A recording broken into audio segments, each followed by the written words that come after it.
Bonjour, bienvenue sur tvdesentrepreneurs.com. Nous sommes adossés à la caravane des entrepreneurs aujourd'hui sur l'étape d'Angers, c'est la 31e étape, près de l'esplanade Leclerc. J'accueille avec plaisir Soisig Sanguinetti du groupe Essendo, qui nous fait le plaisir de nous accompagner depuis maintenant quelques étapes et même quelques années sur la caravane pour parler d'un sujet, le sujet qui lui est proche et cher, c'est le portage salarial. Alors Soisig, je vais simplement vous demander de présenter en quelques mots d'abord ce que fait le groupe Essendo, et puis ensuite dans un deuxième temps on abordera bien sûr le sujet d'un peu descriptif de qu'est-ce que c'est que le portage salarial, qui est présenté comme le nouveau mode de travail, c'est peut-être un peu pompeux, du troisième millénaire. C'est ce que j'ai vu sur un site syndical de la profession. Plus modestement, on va dire, c'est une solution pour l'emploi. Alors, en quelques mots d'abord, Soisig Sanguinetti, présentez-nous donc votre activité. Donc la société Essendo a été créée depuis 2003 en fait par deux associés, issus l'un du milieu du portage salarial et l'autre d'un comptable, puisque le portage salarial en fait permet à des personnes de pouvoir facturer leurs prestations sans monter leur propre structure juridique, puisque nous nous occupons de toute la gestion administrative et commerciale des prestations. Donc 2003, création d'entreprise, 2004, agrément d'un organisme de formation, puisque le portage c'est aussi bien de la prestation de conseil, mais ça peut être également de la formation, dans le cadre de la formation professionnelle continue.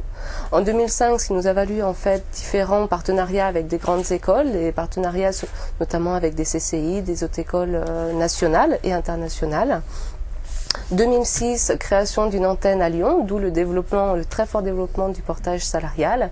Et en 2007, on a changé de locaux, on s'agrandit. On est aujourd'hui 4 salariés sur Nantes, plus nos 2 directeurs, plus une personne sur Lyon, et avec un projet d'ouverture d'une société à Lille, courant été 2008, on espère. Alors ce mode, le portage salarial, ce mode d'emploi finalement de l'emploi, qui est relativement récent puisqu'il est apparu à peu près dans les années 80 en France, ça fait donc maintenant pratiquement une trentaine d'années, mais c'est récent à l'échelle du monde économique. Il s'est organisé, il s'organise. Aujourd'hui, on estime à peu près à 15 000 le nombre de personnes qui sont employées sous ce mode de contrat. Comment on pourrait définir de manière simple le portage salarial?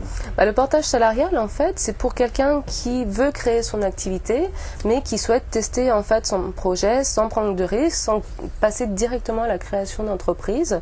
Il peut avoir recours à nos services, où en fait, il va se charger de toute la partie commerciale, puisque c'est lui qui trouve ses clients, qui négocie ses tarifs et bien sûr qui réalise les prestations.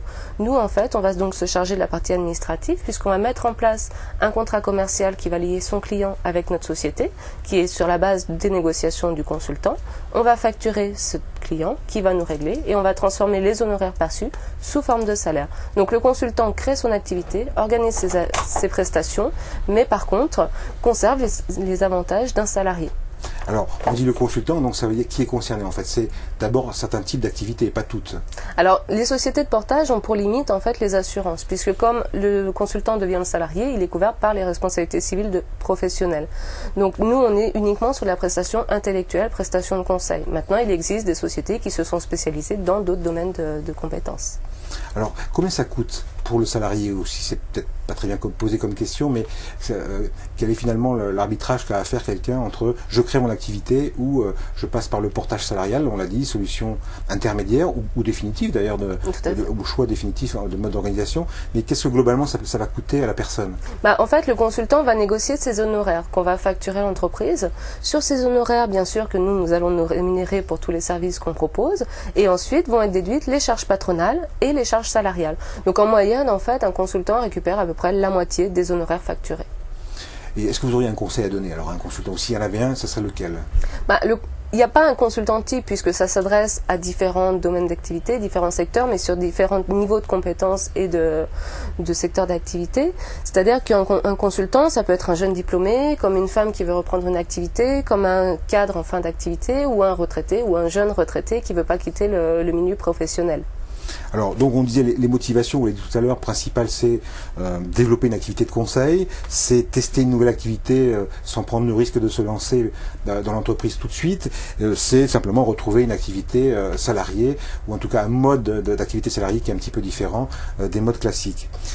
Quelles sont un peu les orientations de la profession? Alors je sais que en 2007, il y a un certain nombre les partenaires sociaux se sont mis autour de la table et ont commencé à essayer d'éclaircir, en tout cas d'organiser le marché. Il y a eu un accord de branche qui encadre la partie du portage salarial et qui apporte un certain nombre de garanties aux salariés portés. Et puis il y a un projet de loi qui est en cours, qui a pour but la modernisation du marché du travail et notamment de pouvoir un petit peu, encore une fois, améliorer ce qui est l'emballage juridique, on va dire, du portage salarial. Qu'est-ce qu'il en est selon vous de ces orientations? Aujourd'hui, c'est vrai que le portage s'organise puisqu'il y a des fédérations qui se sont créées, mais ça reste difficilement qualifiable, quantifiable et à mettre dans des cases, puisque justement le but du portage, c'est d'apporter de la flexibilité et de l'indépendance à une personne, donc de ne pas rentrer forcément dans des cases. Aujourd'hui, il y a un projet de loi qui essaye d'être voté, mais c'est très difficile du fait que le consultant veut être indépendant, alors que si on le rapproche par exemple d'un intérimaire, c'est un fonctionnement complètement différent, mais en même temps c'est de la mission de conseil, donc on n'est plus sur du cabinet conseil lambda. Donc c'est vrai que le portage est un petit peu inqualifiable, il faut bien sûr que ça s'organise aujourd'hui, mais sur des conditions qui soient acceptables et pour les consultants et aussi pour les sociétés de portage. En tout cas, je trouve que le portage salarial, c'est une bonne illustration effectivement de ces nouveaux outils, concernant l'activité professionnelle. Finalement, c'est pas forcément le tout salariat ou le tout entrepreneuriat. Il y a aussi des solutions hybrides où finalement le salarié porté qui a quand même une attitude de chef d'entreprise et en même temps peut bénéficier des mêmes solutions et des mêmes avantages en termes de prestations. Donc c'est des solutions, on va dire, de souplesse, plus adaptées peut-être que celles en tout cas qu'on avait dans le passé, qui étaient un peu figées ou qui mettaient des barrières entre les uns et les autres. Alors, où trouver Essendo en arrivant maintenant sur les questions pratiques? Alors, Essendo, on peut déjà le trouver sur Internet avec notre nouveau site qui est www.essendo.fr et on a également 2 agences, donc une à Nantes en plein centre-ville et également une à Lyon et prochainement peut-être à Lille. D'accord. Alors je vais ajouter aussi qu'il existe 2 fédérations principales, il y en a peut-être d'autres que je n'aurais pas identifiées, en tout cas le syndicat national de la profession de portage salarial et puis aussi la fédération nationale du portage salarial.